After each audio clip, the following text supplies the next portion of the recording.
During the 1960s, black households maintained a distinct approach to money management that kept them completely free from financial obligations. These communities practiced saving techniques and adhered to principles that vanished in subsequent generations. Here are 25 explanations for why black households carried zero debt during the 1960s. Conducting all transactions in physical currency, even for substantial acquisitions, formed the cornerstone of how black households handled finances throughout the 1960s. Charge cards existed rarely and remained mostly inaccessible to black Americans regardless. When such options became available, most households rejected them based on fundamental beliefs. Their approach was straightforward and unwavering. Without money physically present, purchases simply didn't happen. Male heads of household would accumulate funds across months, occasionally years, to purchase second-hand automobiles or new kitchen appliances with cash only. Female heads of household concealed money in coffee containers, within mattresses, and in private locations known exclusively to themselves. Counting currency and physically transferring it represented autonomy and personal dignity. Cash transactions meant nobody held power over you. Interest couldn't erode your earnings. Collection agencies never contacted your residence. Payment obligations created no stress. For black households navigating an already inequitable environment, cash payments meant authority over one's circumstances. It signified liberation, and it guaranteed that possessions genuinely belonged to you. The labeled envelope allocation method stored in kitchen compartments was how black mothers administered household budgets with exactness and self-control. Throughout the 1960s, each payment cycle triggered cash distribution into marked envelopes designated for housing costs, food purchases, utility expenses, religious contributions, and reserves. After an envelope depleted, expenditures in that classification halted until the subsequent payment arrived. Zero exceptions existed. Young family members understood early that when mother indicated the food envelope ran low, household provisions required stretching until replenishment. Transferring funds from the housing envelope to address additional wants never occurred. This approach demanded foresight, personal sacrifice, and transparent acknowledgement of genuine affordability. Mothers transmitted this technique to daughters, instructing them that tracking every dollar's destination provided the singular path toward financial advancement. These envelopes showed where from repeated monthly use. Every fold and mark chronicled thoughtful administration. For black households, those compartmentalized envelopes signified more than systematic organization. They embodied perseverance through intelligent planning. Disgrace and social disapproval surrounding financial obligations to others penetrated deeply into black communities throughout the 19th. Indebtedness wasn't perceived as an instrument or accommodation. It represented moral deficiency, evidence of inadequate personal management. Communities whispered regarding neighbors indebted to local merchants or experiencing property seizure. Children received instruction that personal reputation held supreme importance, and nothing demolished standing faster than recognition as someone who defaulted on obligations. Elderly family members proclaimed that owing money eliminated freedom. You became property of the creditor. This perspective received reinforcement in religious institutions, where messages frequently addressed the transgression of exceeding financial capacity. For black households recently emerged from structures engineered to maintain their subjugation, voluntarily accepting debt to anyone resembled betraying everything ancestors struggled to achieve. Freedom from obligations equaled personal dignity. Department store layaway programs for significant acquisitions enabled black households to obtain expensive merchandise without incurring debt during the 1960s. Layaway permitted customers to reserve merchandise, contribute modest installments across weeks or months, and retrieve items only after complete payment. This arrangement involved zero interest, no creditworthiness verification, and no possibility of owing unrepayable amounts, and it maintained households debt-free. Mothers initiated layaway on winter outerwear during summer, contributing several dollars weekly until cold seasons arrived. Holiday presents entered layaway as early as September, guaranteeing children received gifts without devastating family finances. The layaway desk at establishments like Sears and J.C. Penney became familiar ground for black households, and retail employees recognized their consistent patrons personally. The self-discipline required for weekly store visits, regular contributions, and patient waiting until ownership transferred taught principles that charge cards would subsequently eliminate entirely. Enrollment in holiday savings programs at neighborhood banks and credit cooperatives represented a custom helping black households prepare for celebrations without financial strain. These specialized accounts allowed participants to deposit minimal amounts weekly throughout the year, then collect the accumulated sum during November or December. Funds were specifically allocated for holiday purchases and festive meals. Friday bank visits to contribute became ritualistic, and children accompanied parents, absorbing the pattern of steady saving. By December's arrival, households had gathered sufficient resources to celebrate without borrowing anything.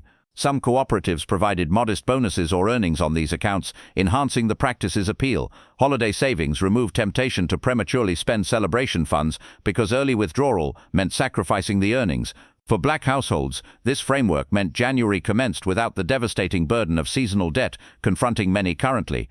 Awaiting sales and refusing full-price purchases became a source of satisfaction for Black households managing constrained budgets throughout the 1960s. Mothers examined newspaper advertisements like academic materials, marking bargains and organizing shopping excursions around optimal pricing.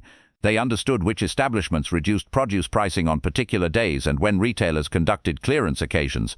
Purchasing anything at standard cost was deemed wasteful and imprudent. Children learned to postpone desires, comprehending that patients could deliver identical items for half the cost. Educational clothing was acquired during off-season sales, sized larger to accommodate growth. Preserved foods were stockpiled during promotional sales. This philosophy extended beyond groceries to encompass everything from household furnishings to mechanical devices. This self-control wasn't about frugality. It concerned maximizing every laboriously earned dollar and refusing to permit merchants to extract more than essential. For Black households extending limited resources, calculated shopping represented a form of economic defiance. Maintaining possessions through continuous restoration and upkeep was how Black households prevented unnecessary acquisitions during the 1960s. Nothing faced disposal simply because it showed wear or malfunction. Male heads of household devoted weekend hours servicing appliances, repairing roofing, and maintaining aging vehicles with resolve and resourcefulness. Female heads of household patched garments, reinforced footwear with cardboard, and discovered methods to prolong household item lifespan that others might abandon. Children learned that caring for belongings was simultaneously practical and respectful. Washing machines might function for 20 years because someone understood belt replacement and drainage clearing. Furniture received new upholstery rather than replacement. Television technicians were contacted long before considering new purchases. This mentality originated from generations of managing with less and refusing to permit waste. For Black households, maintenance transcended cost savings. It demonstrated respect for arduously obtained possessions. The hand-me-down tradition from elder siblings and relatives kept Black households clothed without constant expenditure. Throughout the 1960s, garments passed down methodically, traveling through multiple children before retirement. Elder relatives occasionally sent containers of outgrown clothing across state boundaries to younger family members requiring them. Nothing wearable faced disposal. This custom wasn't perceived as accepting inferior options. It was pragmatic, sensible, and community-oriented. Children learned to care for clothing because they understood younger siblings or relatives would subsequently need them. Mothers modified seams, adjusted waistlines, and repaired knees to extend each piece's lifespan. Hand-me-downs stretched clothing budgets beyond apparent possibility, liberating funds for essentials like housing and nutrition. The practice additionally reinforced family connections as garments carried recollections and links across households. For Black households, wearing hand-me-downs never brought shame. It evidenced a support network, maintaining everyone's dignified appearance. Participation in susus and rotating savings associations among women were a potent financial custom that Black households transported from African and Caribbean origins into the 1960s. These casual savings collectives assembled trusted companions, neighbors, and congregation members who each contributed established amounts weekly or monthly. The accumulated total rotated to individual members sequentially until everyone received their distribution. A susu of 10 women contributing $20 each meant someone departed with $200 at every assembly. This framework required no banking institutions, no creditworthiness verification, and no interest obligations. Trust represented the exclusive security for women frequently excluded from conventional banking. Susus delivered access to substantial sums for emergencies, appliances, or initial payments. The assemblies additionally constructed community and responsibility.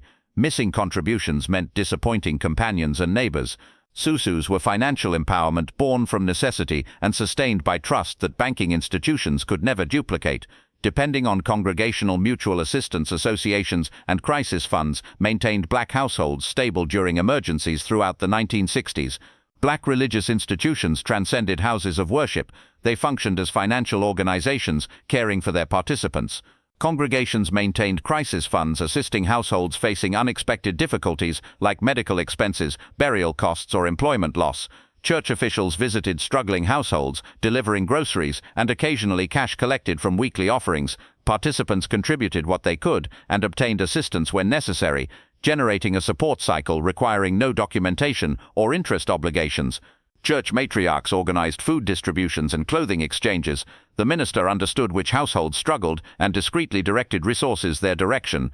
This mutual assistance framework meant black households rarely needed to approach predatory lenders or accumulate debt during crises. The congregational community functioned as a safety mechanism built on faith, trust, and comprehension that everyone would eventually require assistance. Residing in dual-parent households where combined incomes meant black households could establish stability without borrowing. Throughout the 1960s, when both spouses contributed to the household, financial pressure on any individual paycheck decreased. Male heads of household operated factory positions, drove commercial vehicles, or labored in skilled occupations, while female heads of household frequently performed domestic employment, taught in educational institutions, or generated income through culinary services and seamstress work. Both paychecks advanced toward collective objectives, whether settling housing costs, saving for emergencies, or reserving funds for children's futures.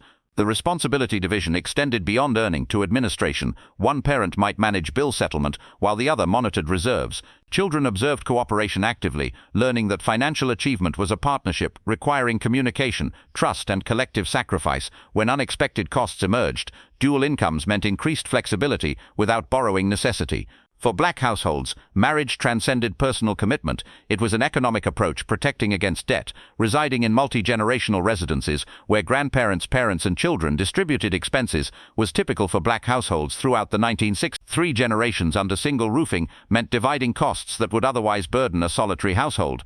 Grandparents contributed Social Security or pension payments, while parents supplied primary income. Elder children with employment surrendered portions of their earnings for accommodation and sustenance. Housing costs, utilities, and groceries were distributed, reducing everyone's burden. Beyond dividing bills, these residences provided integrated childcare, eliminating daycare expenses entirely. Grandmothers supervised children while parents worked, and elder siblings assisted younger ones with educational assignments. The arrangement was pragmatic, not failure indication. Households pooled resources intentionally, comprehending that collective strength surpassed individual struggle. When someone encountered employment loss or illness, others compensated. For black households, cohabitation was a financial fortress maintaining debt at distance. Exchanging services with neighbors and community participants allowed black households to obtain necessities without expending cash. Throughout the 1960s, a neighbor with automotive repair skills might trade her abilities for another neighbor's sewing and alteration services. The individual providing haircuts on his porch might receive fresh produce from the household down the street, cultivating a garden. These exchanges occurred naturally, constructed on relationships and trust that currency could never purchase. Bartering maintained cash in pockets for necessities like housing and utilities, while still satisfying everyday requirements. Children matured understanding that skills possessed value even when money was constrained. A woman who could braid hair, modify clothing, or prepare cakes for special occasions traded those talents within her community. The practice required knowing neighbors sufficiently to comprehend their needs and what they could provide. For black households, bartering was simultaneously economically intelligent and community constructing, generating bonds lasting generations. Cultivating vegetables and maintaining poultry at residence reduced grocery expenditures dramatically for black households throughout the 1960s. In yards across black neighborhoods, modest gardens grew collard greens, tomatoes, okra, and beans throughout summer. Some households maintained several chickens for fresh eggs and occasionally for weekly dinner. The practice was especially prevalent among households with Southern heritage, who transported agricultural knowledge with them during the Great Migration. Gardens required labor, with everyone expected to assist with planting, maintenance, and harvesting. Children learned responsibility through caring for plants and animals. Preservation and canning extended the harvest through winter months, filling storage shelves with containers of vegetables and fruits. Growing personal food meant fewer grocery store visits and less money spent on produce. For black households, that yard garden represented self-reliance passed down through generations who comprehended that the capability to feed yourself was genuine independence. Sewing garments and repairing everything manually was a skill saving black households substantial money throughout the 1960s. Mothers and grandmothers constructed dresses, shirts, and curtains from fabric purchased discounted or salvaged from old garments. Children wore clothing made with affection at residence, fitted perfectly because someone had measured and cut the fabric specifically for them. When commercially purchased clothing developed tears or lost fasteners, they received repair rather than replacement. Sewing machines were treasured possessions, frequently bought second-hand and maintained carefully. Girls learned to sew alongside their mothers, comprehending that this skill would serve them throughout their existence. The capability to create and repair clothing meant households didn't need to purchase new items every season. Fabric remnants became quilts, curtains, or cushion filling. Nothing was wasted. For Black households, sewing transcended craft. It was a form of economic resistance, maintaining money within the household and clothing on every person. Borrowing from relatives instead of banking institutions or finance corporations kept Black households out of institutional debt. Throughout the 1960s, when someone required money for an emergency, an initial payment, or an unexpected expense, they approached family first. A brother might provide money for vehicle repairs, expecting repayment when possible, but charging zero interest. An aunt might assist with the initial month's housing costs when a young household was commencing. These loans came without creditworthiness verification, no documentation, and no penalties for delayed payment. The exclusive collateral was family honor, and the comprehension that you would reciprocate when requested. Borrowing from family meant maintaining money within the community rather than paying interest to external institutions. Repayment frequently occurred gradually, incrementally, without destroying relationships. For Black households who faced discrimination at banks and finance corporations, borrowing from kin was simultaneously practical and dignified, preserving wealth within family networks. Supporting Black-operated insurance corporations and burial associations protected households while maintaining money in the community. During the 1960s, when white insurers refused to serve Black households or charged excessive rates, Black entrepreneurs established their own institutions. Corporations like North Carolina Mutual and Atlanta Life provided life insurance and burial policies to Black households across the South. Burial associations collected modest weekly payments to guarantee members would receive dignified funerals without burdening surviving relatives. These institutions employed Black agents who walked neighborhoods, collecting premiums and constructing relationships with every household they served. The money remained within Black communities, funding businesses and mortgages. For households who remembered when lacking burial insurance meant pauper graves, these policies represented security. Black-operated insurance corporations were symbols of self-determination and economic independence. Refusing to owe money to white establishments was a matter of principle and protection for Black households throughout the 1960s. The history of debt being utilized to trap and exploit Black people, from sharecropping to predatory lending, made many households deeply suspicious of any financial entanglement with white institutions. Owing money to a white merchant or bank meant vulnerability in a framework that offered Black households minimal legal protection. Store credit at white-operated shops could arrive with concealed terms, inflated prices, and the threat of public humiliation if payments were delayed. Many Black households simply refused to position themselves in that situation. They saved until they could pay cash or they went without. This transcended merely financial strategy. It was a form of resistance against a framework designed to maintain economic control over Black communities. For these households, staying debt-free to white establishments concerned preserving autonomy and refusing to recreate the dependencies their ancestors had fought to escape. Taking satisfaction in owning your residence and vehicle outright was a defining accomplishment for Black households throughout the 1960s. While many Americans were embracing mortgages and vehicle payments, Black households frequently pursued a different trajectory. They saved for years to purchase modest residences with cash or settled mortgages as quickly as possible, sometimes in just a few years. Vehicles were purchased used and driven until they could no longer operate. The objective was not to possess the newest or the nicest. It was to possess something that was genuinely yours, free and clear. When the deed or title was in your name with no lien, nobody could remove it. This security was particularly meaningful for Black households who had witnessed previous generations lose property to unfair practices and discriminatory regulations. Owning outright meant stability that couldn't be disrupted by employment loss or difficult times. For these households, a residence that was settled wasn't just shelter, it was generational wealth that could be transferred.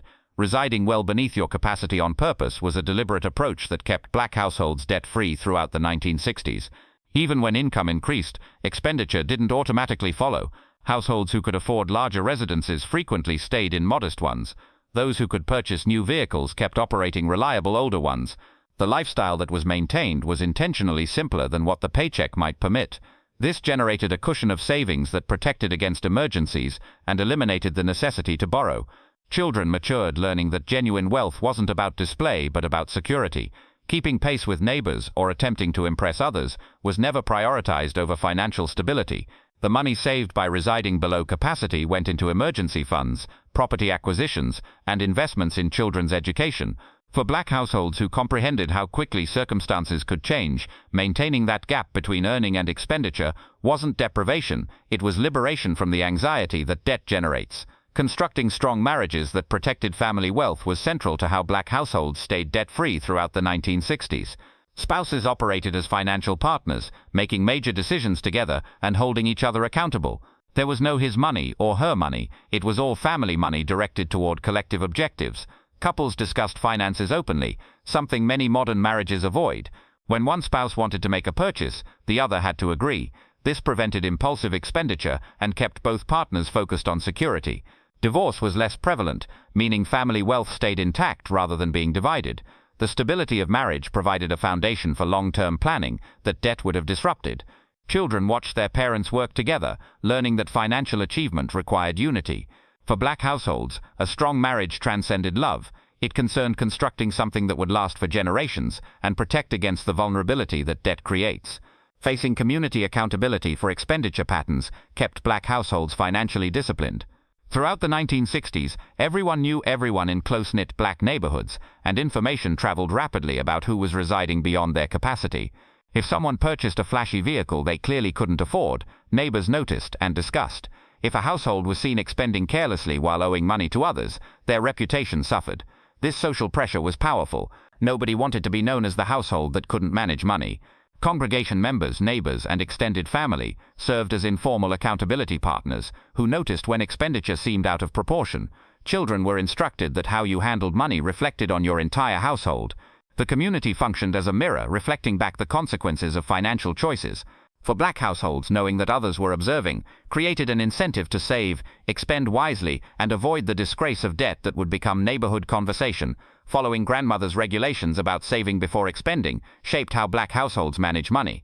Throughout the 1960s, grandmothers carried wisdom from generations of survival, and their financial lessons were treated as sacred. Never expend more than you generate.